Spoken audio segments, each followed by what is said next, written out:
Alright, so we back here in the garage. We done got this lift, 2-post lift, 9,000 pounds. Lifts 78 or 79 inches, that way I can stand under it and not hit my head, because I feel like that would be really annoying. I don't really know how I'm gonna get it out yet. I got this mess over here, this cherry picker. Probably gonna try and take it apart and roll with it. I don't know yet, we'll find out. Other than that, we got that window in, you saw that. We built these stairs, Never built stairs before. I think they'll do. We got this wiring mess. I'll probably clean it up like never. But we got these stairs. We gotta clean them up, gotta reinforce them a bit. We got a little loft area up here, see over the garage. The plan is to build over to that bathroom and have like some sort of like mezzanine type or loft up here, I guess, I don't know, maybe put a rail. And the stairs, I don't really know I'm gonna do that yet. I guess build a railing over that direction. But that's where we're at now. Gonna clean up some of the wiring. Gonna try and run some wiring for the lift sometime soon. I'm gonna try and install that this weekend. Right in that area, that's where the concrete sticker at, 7 inches. With a ton of rebar, actually, a ton, like a lot, like a ton. The Evo looks worse up here, still broken.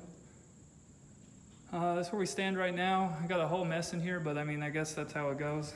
Stairs right here still look busted, too steep,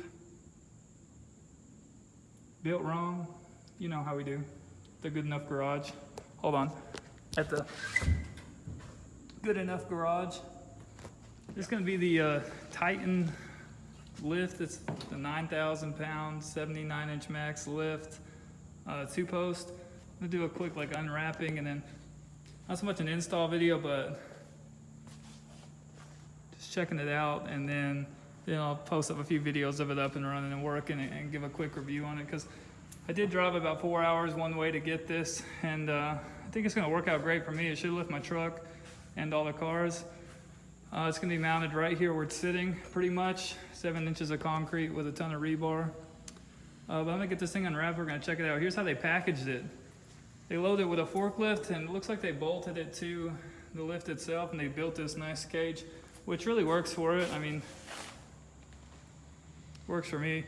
It's pretty inconvenient if you don't have a forklift, but I'm gonna try and use this cherry picker here and roll with it. I don't really know how I'm gonna do it alone, but I'm just gonna go for it. So I'm gonna get it unwrapped, see what it looks like. Pretty good. It's a pretty solid color, it's not red, so that's the best part. It looks like they package everything here inside of it. Like the arms and, obviously that goes in there. But then they got all the connectors and safety equipment and the truck raises and everything like that. I guess that's the mount for the can or something like that. I got that box over there is where the motor goes and the fluid. But it looks pretty good. Not really damaged. It's a lift, I don't really care about that. It's a pretty good color. Pretty decent brand, I guess. It's definitely not certified, but I don't really need a certified lift. This one's plenty good enough. I'm probably gonna clean up the shop a bit because I didn't realize how much stuff would be inside of there that I needed to make space for. So I'm probably gonna clean it up and get this unloaded at some point. Yo, we got this lift installed. It was hard, actually. It wasn't easy by any means. So getting it off the trailer was hard enough. Ended up using this cherry picker right here. Hooked it to one side, the heavy side, rolled that down the concrete, picked up the other side, and just sort of went with it to pick it up. Some things they don't tell you, right, are the measurements are pretty vague in the instructions. I'm sure you've seen that a lot if you've watched any videos on lift whatsoever. Ended up measuring from the bottom of the base plates here to the other side of the base plate over there. And you can get a couple measurements, so you can go from the inside of the yellow, the inside of the base plate, the outside of the base plate, things like that. And it works pretty good, but installing it, you just need that concrete bit, 3/4 inch anchor bolter will go through it, so you use that 3/4 inch bit. The top bar, you probably should assemble it before. I didn't, and that was terrible. But it hooks on up top, and then it just literally hooks there from the top and then bolts in with those side bolts. But I didn't do that. I hooked those things on first and tried to bolt on the top bar, and that sucked.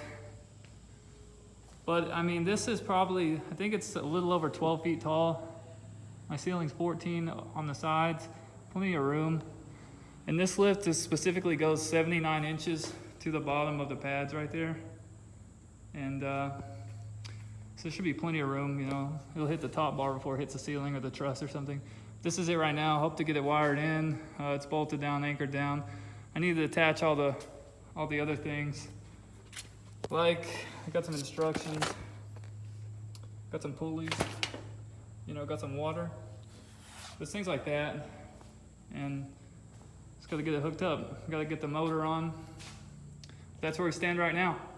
Got this makeshift scaffolding. I don't recommend. All right, so we'll get back whenever we get it wired in and moving, hopefully. All right, so we got this lift in. It's really tall. I'm not sure the clearance is over 12 feet probably, but yeah, we got it in, and it was terrible. It wasn't that bad. It was just getting it off the trailer was probably the hard part. And you know, other than that, with nothing coming assembled and that kind of stuff, you know, I ran some wires, you know, 220,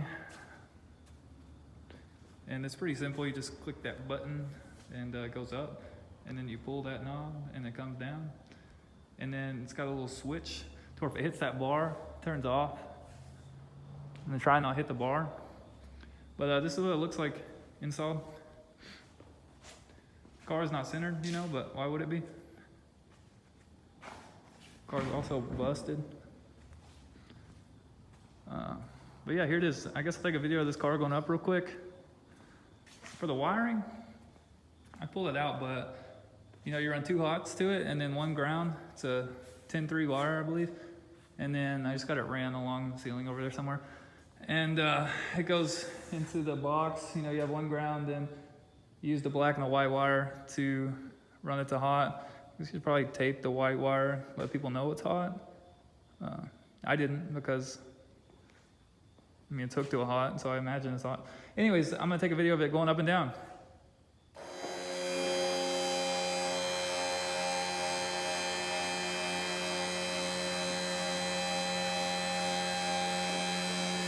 There's a bit of adjustment probably. It's got these locks. You know, I guess most 2-post lifts do. They lock it into place. And they seem to latch at the same time, but like it goes up crooked. It's definitely in. You can adjust these nuts on each side. But it seems to work pretty good. You know, it lifts a car. That's what it's designed for. But this is it here on the lift. I've ordered a few parts for it. Like, too much. Not really a lot, actually. Just like some replacement parts. But that's the lift for sure. I'm not brave enough to take it all the way to the top. Mainly because I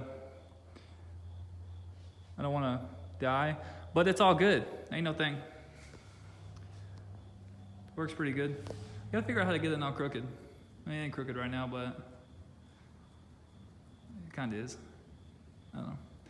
Anyways, that's the Titan 2-post lift. I think it's actually 9,000 pounds, but it lifts 78 inches high to the bottom of the arms there, and that's because I'm like 6'3". I didn't want to hit my head on everything, so I opted to pay for the one that lifted 6 inches higher because 6 inches matters. So yeah, so I'll be able to stand under it once it's all the way at the top, supposedly, until it hits that bar. We'll find out. Anyways, that's a lift. It was kind of an easy install, all in all those bolts, you know. That's it. All right, we'll catch you guys.